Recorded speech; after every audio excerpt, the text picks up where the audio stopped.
virgins, which took their lamps and went forth to meet the bridegroom. And 5 of them were wise, and 5 were foolish. They that were foolish took their lamps and took no oil with them, but the wise took oil in their vessels with their lamps. And while the bridegroom tarried, they all slumbered and slept. And at midnight there was a cry made, Behold, the bridegroom cometh, go ye out to meet him.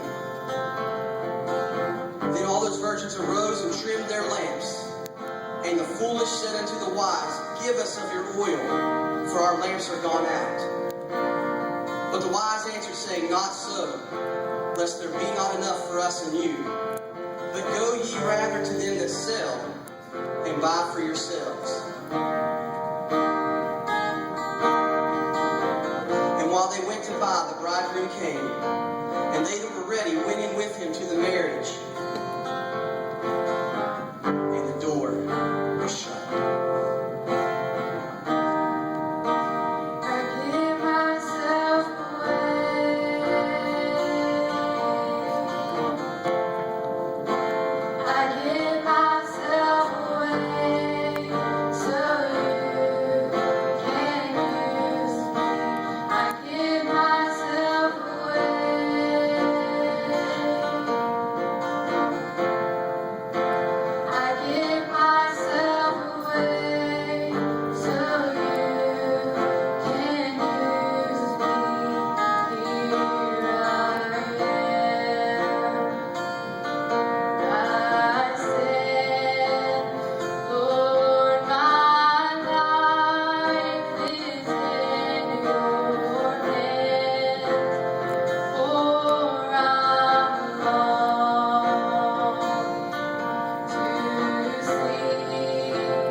bridegroom's coming. Jesus is coming.